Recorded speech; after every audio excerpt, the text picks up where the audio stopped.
पड़ोसी के एक छोटे से गांव में हरिराम नाम का एक गरीब किसान अपनी पत्नी गौरी के साथ रहता था। हरिराम और गौरी के विवाह को कई साल बीत चुके थे, मगर अभी तक वो दोनों निसंतान थे।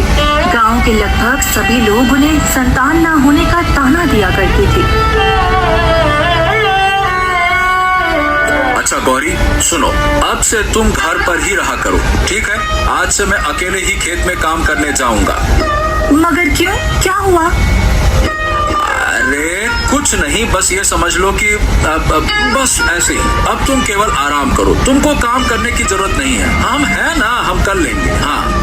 आप ऐसा क्यों कह रही हैं जी? क्या फिर से किसी ने कुछ कहा? अरे नहीं नहीं भाग्यवान, किसी ने कुछ भी नहीं कहा। और तुम तो हमको जानती हो ना, हम इतने कमजोर थोड़ी ना हैं जो लोगों की बात सुनकर परेशान हो जाएं। अरे हम तो बस तुम्हारे लिए कह रहे थे। हमको बिल्कुल अच्छा नहीं लगता लोग तुमको ताने मारते हैं। हमको कुछ कहे कोनो दिक्कत नहीं, तुमको कोई कुछ कहे समझ लो हमारी आत्मा कांप जाती है। लोगों का हम क्या कर सकते हैं, शायद हमारी किस्मत में यही लिखा है। खैर, मैं फिर भी आपके साथ खेतों में काम करने चलूंगी। अरे लेकिन गौरी। लेकिन कुछ नहीं, मैं अभी आपके साथ चल रही हूँ, बस बात खत्म। और फिर वो दोनों कुछ ही देर में अपने खेत पहुँच जाते हैं और काम करने लगते हैं। अच्छा गौरी सुनो, तुम ऐसा करो कि तुम उस कोने से धान बोना शुरू करो और मैं इस कोने से बोता हूँ, ठीक है? ठीक है। अभी वो दोनों अपने अपने काम में ही लगे थे कि तभी अचानक वहाँ दूसरे किसान की पत्नियां भी आ जाती हैं। अरे रीता, ये तुमने क्या किया? तुम यहाँ क्यों आ गई? क्या मतलब है रीनू?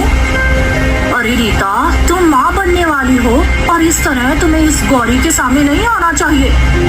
मैं तुम्हारी बात समझी नहीं। भला मेरे माँ बनने से गौरी का क्या लेना देना है?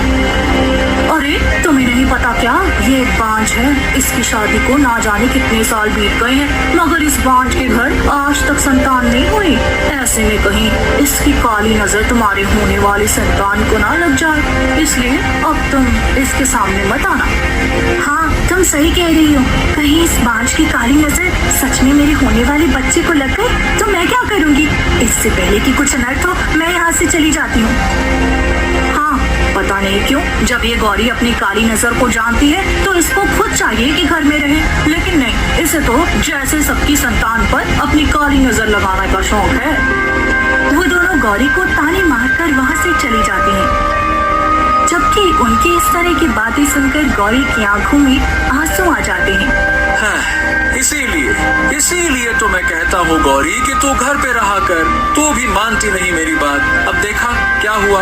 अब मैं किसी की जुबान तो नहीं रोक सकता ना, किसी का मुंह थोड़ी बंद कर सकता हूँ। और मैं ये भी जानता हूँ कि लोगोतो की इस तरह की बातों से तुम्हें कितनी तकलीफ होती है, फिर भी तुम चली आई, हमारी बात नहीं मानी। चलो चुप हो जाओ, चुप हो जाओ। तो मैं क्या करूँ जी? घर में कैद हो जाओ। ना जाने मेरे ही साथ ऐसा क्यों होता है। अगर भगवान हमें भी एक संतान दे देते तो उनके खजाने में कौन सी कमी आ जाती। अरे तुम ऐसे भगवान को कसूरवार कैसे ठहरा सकती हो गौरी? अगर अभी तक हमारे जीवन में संतान का सुख नहीं आया तो क्या हो गया? हो सकता है कि अभी हमारी संतान को होने का सही समय ना आया हो। अरे जो होता है समय पर होता है, ध्यान रखना। हाँ, शायद आपकी बात सही है। मैं अपने दुख में कुछ ज्यादा ही अंधी हो गई हूँ।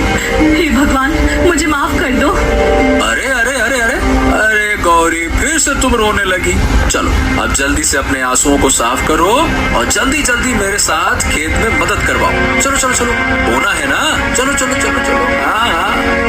अब कुछ देर में गौरी और हरिराम फिर से अपने अपने कामों में लग जाते हैं।